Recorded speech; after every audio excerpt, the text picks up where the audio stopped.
Bienvenue dans le vestiaire avec Nicolas Saint-Pierre. Sans plus tarder, ouvrons les portes du vestiaire à Julian McKenzie du magazine The Athletic.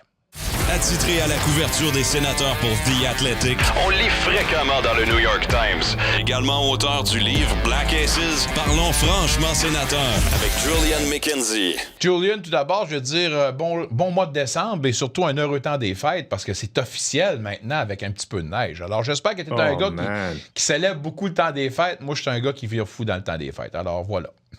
Ben, pour moi, l'an dernier, j'ai commencé à le faire. Je vais le continuer cette année. Pour moi, dans l'ancien temps, j'étais un gars où j'attendais comme aux dernières semaines, vraiment proche à Noël, à avoir mon arbre de Noël. Je vais commencer à le faire quand je retourne de Montréal cette semaine. Alors, je vais je vais commencer les festivités vraiment vite cette année. On a besoin de la joie pour le Noël cette année. Tu as tout à fait raison à part de ça. Puis il y en a des partisans des sénateurs qui ont eu leur cadeau un peu avant tout le monde avec le retour de Brady Tkachuk vendredi dernier. Ce fut une défaite contre Saint-Louis. Puis évidemment, hier, on parle d'une varlope à Dallas. Question qui me pose, un petit commentaire comme ça. On a hâte que ce voyage-là se termine. Mais commençons par le commencement. Je pense que ces deux matchs-là nous ont démontré que peut-être les gens ne suivent plus. 2 fois en troisième période, les choses ont viré au vinaigre pour les sénateurs. Qu'est-ce que tu as retenu justement de ces deux défaites-là? Je veux commencer avec le performance contre Saint-Louis parce que pour les premières 2 périodes, de voir l'énergie et l'intensité de l'équipe et de voir que Brady Tkachuk a joué assez bien dans les premiers 40 minutes avec la ligne de Dylan Cousins et Fabian Zetterlund. Ça regardait comme une ligne, spécifiquement avec Brady Tkachuk, ça a l'air comme un gars qui n'a pas manqué trop de temps. C'était un gars qui a joué avec du pace, qui a joué avec de l'énergie, qui était physique. Il avait ses chances. Il fait ses tirs sur le but, puis il a manqué d'une filet, mais quand même, j'aimais l'énergie que Brady Tkachuk possédait. Mais de voir que les Blues ont trouvé une façon d'attaquer les sénateurs. Ils ont trouvé des façons à marquer des buts avec de la vitesse, juste avec je veux dire juste avec le vitesse qu'il possédait contre les sénateurs, comme de voir les sénateurs être incapables de jouer assez bien défensivement pour leur combattre. J'étais vraiment surpris. Avec Dallas, je veux dire que le troisième période, bien sûr, que Dallas, je pense qu'ils ont pris le match, ils l'ont couru avec, mais c'est après l'erreur de Tim Stützle, un gars qui a joué vraiment bien durant le mois de novembre. Je dis que peut-être c'est un mistake un peu rare de Tim Stützle qu'on considère ses jeux durant les derniers matchs. J'étais assez surpris de voir le momentum se change après ce moment-là. Tu regardes Tim Stützle qui était quand même fâché sur la glace, était fâché avec lui-même sur le banc, mais il semble qu'après ce moment-là, l'équipe n'a pas eu la chance de retenir le momentum. Puis avec une équipe comme Dallas qui possède beaucoup de talent, on sait qu'est-ce que Mikko Rantanen peut faire, Wyatt Johnston a ses 3 buts contre les sénateurs, comme c'est une vraiment bonne équipe. On sait que Colorado, c'est numéro 1 maintenant, mais si on va avoir une autre série entre Colorado et Dallas, ça va être vraiment proche. Alors, j'étais moins surpris de voir que Dallas a gagné le match, mais de voir que Ottawa a au moins donné des chances à essayer de gagner le match dans le premier 20 minutes, peut-être. C'était assez bien, mais juste que l'équipe n'a pas retenu le momentum.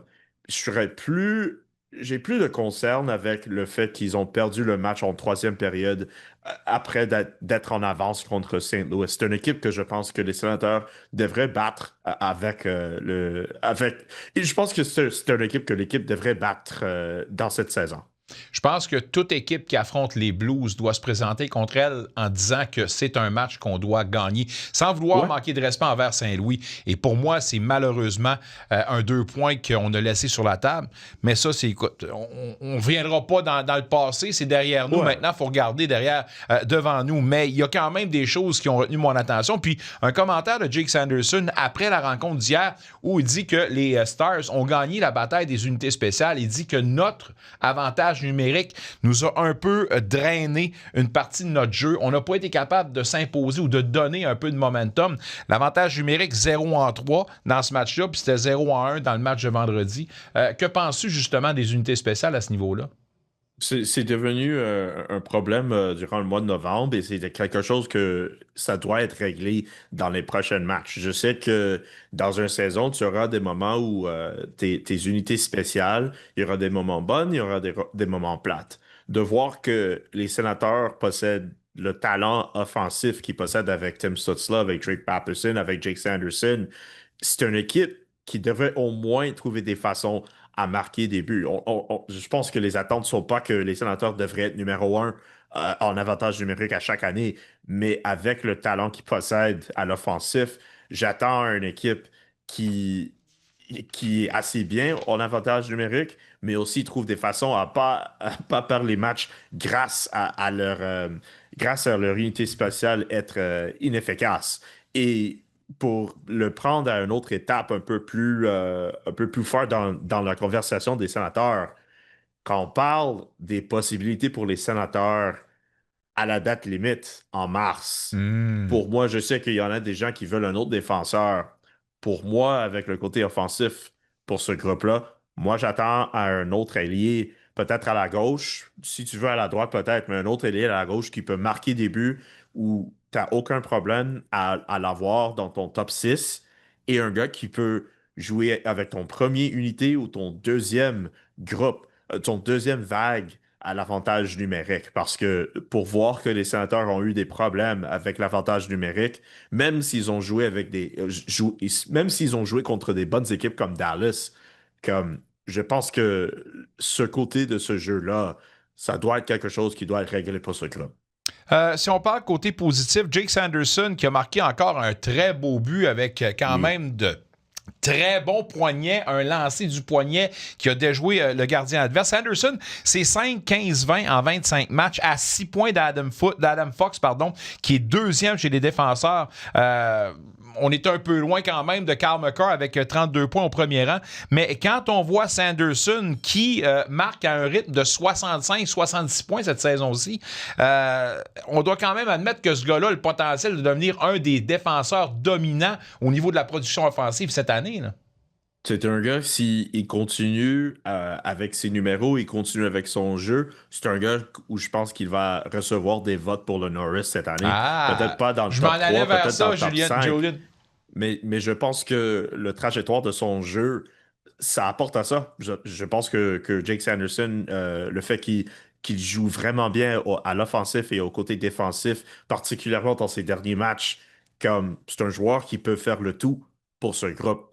Et quand tu penses à des meilleurs défenseurs de la ligue, tu penses à des défenseurs qui possèdent ces talents, ces qualités-là, comme Jake Sanderson. Je sais qu'il n'a pas le même star power comme un Cale Makar, même avec un Quinn Hughes, mais de voir que Jake Sanderson, c'est un défenseur qui joue assez bien et on considère un des meilleurs défenseurs numéro un dans la ligue, je pense que c'est pas comme un gros choc à penser que Jake Sanderson pourrait être assez bien où il y en aura des gens qui vont le donner des votes pour un Norris cette année. Comme c'est pas un choc pour moi. C'est comme pour moi personnellement, comme de voir le trajectoire de l'an dernier où il s'est rendu au tournoi de 4 nations, puis il y en a tout le monde qui s'ouvre les yeux avec son jeu. C'est la prochaine étape pour lui. Julian, disons les choses claires. Sure. Stutzla lance pas assez, puis Ben, on sait. Cleven frappe pas assez. Puis là, Cleven, là, je m'excuse, là, mais là, il attend quoi, là? Je regarde le capitaine qui a 8 mises en échec en 2 matchs. Cleven, on lui donne du temps de qualité. Cleven, on le voyait comme ce défenseur stabilisateur physique. Je Mhm. m'excuse, là, mais là, en ce moment, la côté physique est pas là, là. Ben, j'ai pas de problème avec ton assessment. Comme je pense qu'un gars avec le profil, la grossesse de Tyler Clevin, j'attends qu'il joue avec un côté physique. Et puis, c'est pas que ce côté-là n'existe pas dans son jeu. C'est un gars où je l'ai vu avec mes deux yeux. Il frappe des autres joueurs, il peut être imposant avec son style, son profil.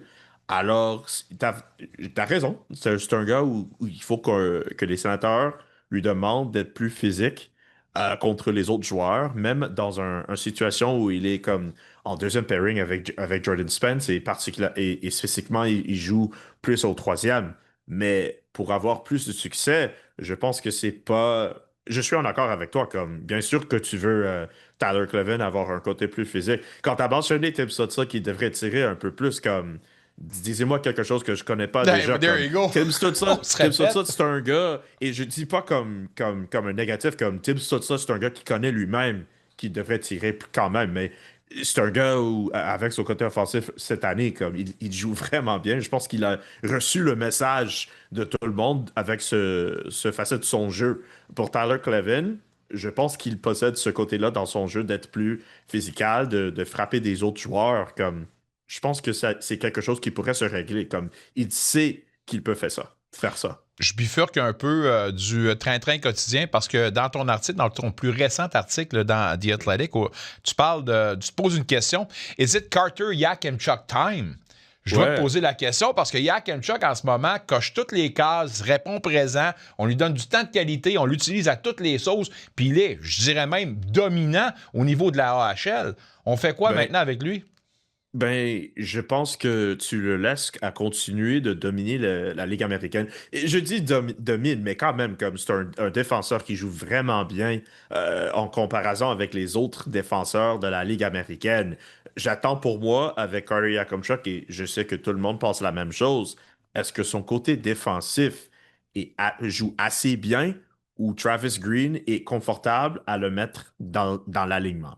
Et pour moi, si il continue à se développer le côté de son jeu, je ne serais pas vraiment surpris de le voir dans l'alignement à quelques points dans la deuxième moitié de l'année, comme d'entendre Steve Staios de parler de Carter Yakemchuk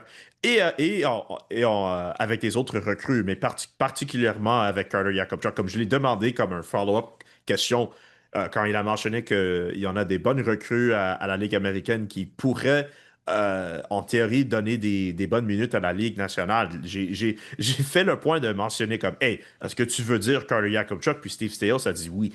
Alors pour moi, si Carter Yakemchuk continue à jouer assez bien, il continue à récolter des points, il continue à jouer à l'offensif, il continue de jouer en avantage numérique et trouver des façons à jouer assez bien en défensif, comme c'est pas une surprise pour moi de le voir avoir des chances à jouer dans la deuxième moitié de la saison. Comme, je dis pas que c'est un numéro un régulier qui devrait jouer quand on compare des autres défenseurs qui jouent à la droite. Mais je pense que le fait qu'il joue assez bien, le fait que Steve Staios semble vraiment confiant en lui, Matt Turek, quand je l'ai parlé des sénateurs de Belleville, il avait beaucoup des choses bonnes à dire de Carter Yakemchuk, comme s'il continue avec son trajectoire, comme ça fait du sens qu'on va le voir avant la fin de la saison, je pense. Ça serait le fun, il y a une ouverture, mais il ne faut pas brûler les étapes. On le lit quotidiennement dans le magazine The Athletic, sinon 2 fois la semaine avec nous. Je te remercie encore une fois d'avoir pris le temps d'être avec nous en ce début de semaine. On se reparle mercredi, mon ami. On se parle mercredi, Nico. Peace. Un retour sportif 100% local dans le vestiaire avec Nicolas Saint-Pierre.